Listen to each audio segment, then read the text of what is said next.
नमस्कार, daily news Jharkhand में स्वागत है आपका। मैं हूं इम्तियाज अंसारी। प्रस्तुत है समाचार। निषाद समाज ने किया पुलिस प्रशासन का आभार व्यक्त। प्रशासन की मदद से मिलनी चाहिए जलाशय पर निषादों को अधिकार। बोकिया में लगाई जाएगी जनेश्वर चौधरी की प्रतिमा। अपराधी की कोई जाति और मजहब नहीं होता। मेदिनीनगर चैनपुर प्रखंड के बोकिया कला गांव में हुई जनेश्वर चौधरी हत्याकांड के विरोध में 4 सितंबर को निषाद समाज के विभिन्न संगठनों ने निर्णय लेकर 6 सितंबर को पलामू एसपी को एक आवेदन देकर अल्टीमेटम दिया था कि 72 घंटों के अंदर दोषियों की गिरफ्तारी नहीं हुई तो उग्र आंदोलन के साथ साथ एसपी का घेराव किया जाएगा। लेकिन पुलिस प्रशासन ने तत्परता दिखाते हुए सभी अपराधियों को गिरफ्त में ले लिया और अपनी कार्यशैली पर उंगली उठने से बचा लिया।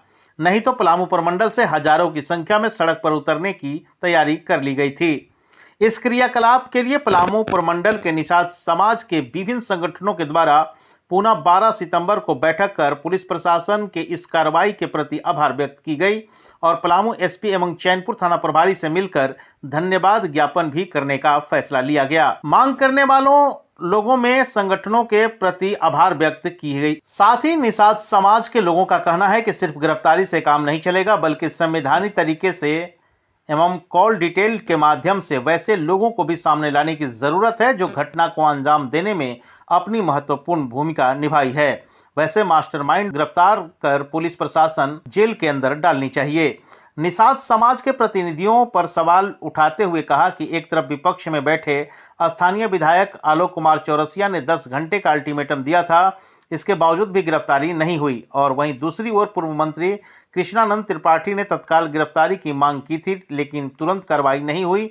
तो वहीं पूर्व विधानसभा अध्यक्ष इंदर सिंह नामधारी ने तो मीडिया के माध्यम से आश्वस्त किया था कि 2 विधायकों से बातचीत हुई है कि मामला सदन में जरूर उठेगा, लेकिन यह भी बिल्कुल झूठा आश्वासन निकला। तब जाकर पलामू प्रमंडल के निषाद समाज के विभिन्न संगठनों के द्वारा मांग की गई और पुलिस प्रशासन ने भरपूर सहयोग किया और अपना दायित्व को निभाया। आगे भी भरोसा है कि संवैधानिक रूप से कड़ी कार्रवाई होगी और गुनहगारों को सजा मिलेगी।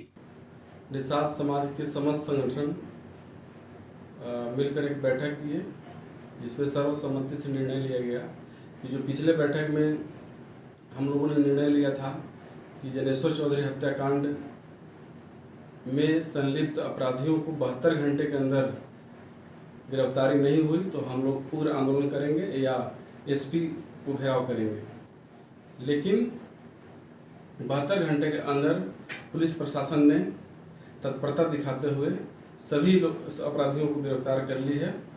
इसके लिए निषाद समाज की तरफ से धन्यवाद ज्ञापन करने का भी निर्णय लिया गया है, चाहे वो थाना प्रभारी महोदय हों या पलामू जिला एसपी महोदय हों। समाज की ओर से उन्हें धन्यवाद ज्ञापन किया जाएगा कि आपने इस समाज को जो स्थिति है देखते हुए आपने कार्रवाई की है। हम लोग शुक्रगुजार हैं और यहाँ तक कि जो स्थानीय विधायक हैं या जो सत्ता में बैठे और जनप्रतिनिधि हैं, डाल्टन विधानसभा क्षेत्र से जो भी वर्तमान और पूर्व विधायक रहे हों, उन लोगों से भी मैं आग्रह किया था या अपने स्तर से उन लोगों ने भी मांग की है, लेकिन बहुत हद तक कार्रवाई नहीं दिख रही है। लेकिन पुलिस प्रशासन पर पूरा भरोसा है कि जैसे आप 72 घंटे के अंदर अपराधियों के ऊपर कार्रवाई की है, काफ़ी हम लोग खुश हैं। लेकिन सिर्फ गिरफ्तारी से काम नहीं चलेगा।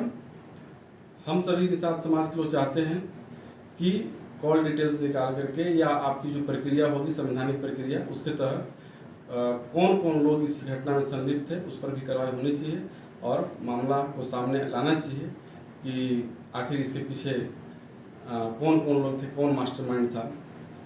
और जहाँ तक कि एक और निर्णय लिया गया आज की बैठक में कि जो जिस कारण से यानी कि मछली मारने का जो चोरी का आरोप लगा करके हत्याकांड हुआ है, तो मैं बता दूं कि ये सभी लोग जानते हैं कि जो जल जमीन या जो वहाँ डैम है उसमें 80% निषादों का ज़मीन है और 20% में अन्य लोगों का है।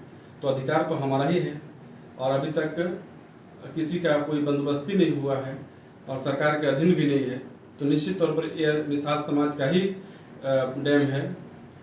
तो अपने डैम में जाकर के मछली मारने का, इसमें चोरी का आरोप की जरूरत ही नहीं थी, लेकिन कुछ लोगों ने गलत तरीके से इस पर आरोप लगा करके इस मामला को शांत करने में लगे हुए थे। और रही बात की जो भी अपराधी हैं, हमारे निषाद समाज के लोग नहीं चाहते हैं कि कोई भी व्यक्ति जेल जाए और उसका परिवार बिखर जाए, लेकिन अगर आप गलत किए हैं तो आप पर तो कार्रवाई होनी है।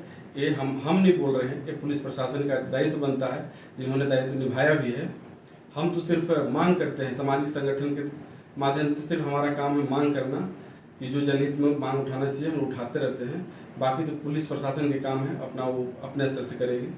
लेकिन अगर किसी कारणवश अगर वो बाहर भी आते हैं तो हम समाज के लोग चाहते हैं कि आप इस घटना से आप भी सतर्क हो जाइए या कुछ सीख लीजिए कि आप जब जेल से बाहर आएँ तो अपने घर परिवार समाज और देश हित में सोचें। और अगर पुलिस प्रशासन लंबी उम्र के लिए लंबे समय के लिए कार्रवाई करती है तो थोड़ा सा अफसोस ज़रूर है कि आप घर परिवार से दूर रहेंगे। तो जो गलत करेगा, चाहे हम हों, हमारे समाज के लोग हों, चाहे जो भी हो, हमें किसी जाति धर्म से लड़ाई नहीं है। क्योंकि सभी लोग जानते हैं कि जो अपराधी किस्म के लोग होते हैं, जो अपराधी होते हैं, उनका कोई जाति धर्म नहीं होता है, वो किसी के लिए भी खतरनाक हो सकते हैं। तो चाहे आप जानबूझकर किए हों या अनजाने में किए हों, आपसे गलती हुई है। क्योंकि चोरी का आरोप लगा करके आप जो निकलना चाह रहे थे, तो चोरी का आरोप में किसी का मृत्यु दंड नहीं हो सकता है।